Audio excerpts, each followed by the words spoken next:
এই তোফাজ্জলকে হত্যার ঘটনায় যারা সরাসরি সম্পৃক্ত, যারা সেই রুমে বসে বসে বাকিদেরকে উৎসাহ দিয়েছে, যারা সেইখানে উপস্থিত ছিল, প্রত্যেকটাই ঠান্ডা মাথার কোল্ড ব্লাডেড মার্ডারার। বৈষম্য বিরোধী ছাত্র আন্দোলনের সমন্বয়কদের উদ্দেশ্যে আমার আজকের ভিডিওতে একটা স্পেশাল বার্তা। আমরা দেখেছি কিভাবে 16 বছর যাবৎ ক্ষমতার শিকড়ে আঁকড়ে থাকা আওয়ামী লীগকে তোমরা সরিয়ে দিয়েছ।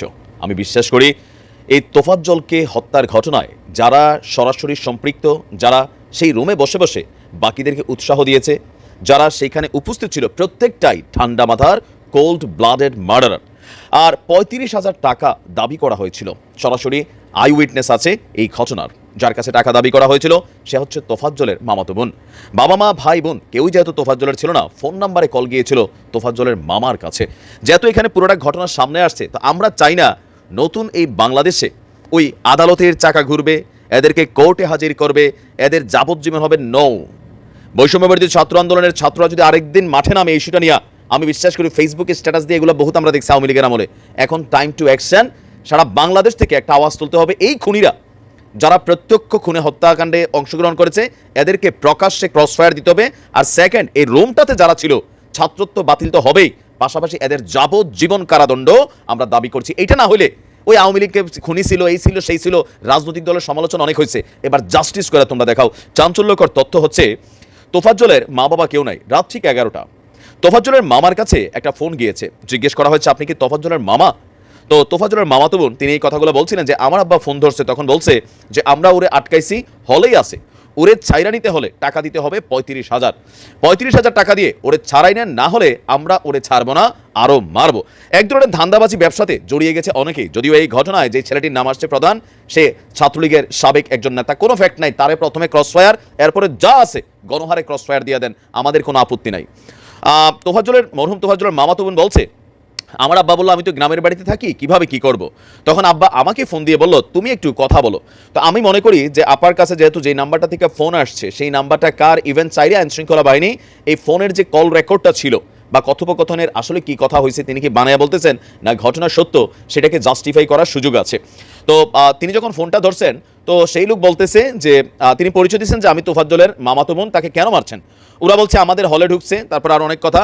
তখন আমি বলছি দেখেন ও তো পাগল মানুষ, যদি অন্যায়ও করে থাকে তাহলে তাকে প্রশাসনের কাছে দিয়ে দেন, ওরে মাইরেন না। কিন্তু ওরা বলে একটা পাগলের কিভাবে মামার নাম্বার মুখস্থ থাকবে, চাচাতো ভাইয়ের নাম্বারও মুখস্থ, তাহলে কিভাবে পাগল হবে? তখন বলেছি তোফাজ্জল অনেক মেধাবী ছিল, মা বাবা ভাই বোন কেউই নেই, আমার ফুফু মারা যাওয়ার পর থেকে ওর মাথায় সমস্যা, আপনি খাবার খাচ্ছেন, টান দিয়ে নিয়ে গিয়ে খাইলো, ক্ষুধার জ্বালায় টাকা, আচ্ছা মানে এখানে অনেক কিছু হলো। তো এই সকল কিছুর পরে গত বছর তার ভাই ছিল একজন পুলিশের চাকরি করতো এসআই, তিনিও যখন ক্যান্সারে মারা গেলেন, তখন থেকে Tofazzal out of brain, but তার অনেকগুলো ভিডিও আপনারা দেখেছেন, অনেক সময় মনে হয় সুস্থ, আবার অনেক সময় অসুস্থ। তবে এই ঘটনার পর আর তোফাজ্জলের যে রাজনৈতিক সংশ্লিষ্টতা, বলা হচ্ছে যে সে সাবেক ছাত্রলীগ করতো, তো তার মামাতো বোনের বক্তব্য যে মানুষটা 4-5 বছর ধরে পাগল, সে আসলে কিভাবে রাজনীতি করতো, আর যদি সে রাজনীতি করেও সেই জন্য কি একটা মানুষকে ঠান্ডা মাথায় দফায় দফায় মাইরা এভাবে মেরে ফেলতে হবে? একটা ভিডিও ফুটেজ দেখছেন, একটা লাঠি নিয়ে ছেলেটার হাতের উপরে দুই দিকে দুই ক্ষণিকের বাচ্চা, এরা এই লাঠিটার উপর দাঁড়াইয়ে ছেলেটার আঙুলের মানে কি বলো যে হাড্ডি গুড্ডিগুলো পিষা ফেলতেছিল। এমন দৃশ্য দেখার পর আর এই ক্ষমতা যদি আজকে রাজনৈতিক সরকার থাকতো আমরা অনেক কথা বলতাম। আজকে কে আছে? আজকে একটা ন্যায়পরায়ণ সরকার আছে। সেই সরকার যদি এই জাস্টিসটাকে এস্টাবলিশ না করতে পারে, তাহলে কখনো আর আওয়ামী লীগের শাসনামল নিয়ে কথা বলবেন না, বিএনপি নিয়েও কথা বলবেন না। আর এই সমন্বয়ক মার্কা খেলা বন্ধ কর, তোদের কথা আমরা শুনতেও চাই না। সোজা কথা, যারা এই ঘটনায় গ্রেপ্তার হয়েছে 3 জন, ডাজেন্ট ফ্যাক্ট আরও আছে, পুরা রোমে যারা ছিল প্রত্যেকটা খুনের সহযোগী, এদের কাউকে ছাড় দেওয়া যাবে না। ক্রসফায়ার এবং যাবজ্জীবন, আর ক্রসফায়ার হইতে হবে অন স্পটে। কালকে সারা বাংলাদেশের ছাত্রদেরকে এক হইয়া আওয়াজ তুলতে হবে এই হত্যাকাণ্ডগুলোর, কোনোভাবেই এগুলোর সুযোগ নাই। আর এগুলোর যদি বিচার না হয়, এরপরে কখনো যদি সরকার পরিবর্তন হয়, 100 মার্ডার হইলেও তখন সব জায়েজ, এটা মাইনে নেওয়ার সুযোগ নাই। এতটা পাষণ্ড হয়ে গেছে মানুষ, ভাবাই যায় না।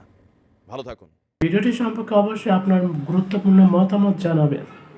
ভিডিওটি ভালো লাগলে একটি লাইক দিয়ে আপনার বন্ধুদের সাথে শেয়ার করে দিন এবং তাদেরকে দেখার সুযোগ করে দিন।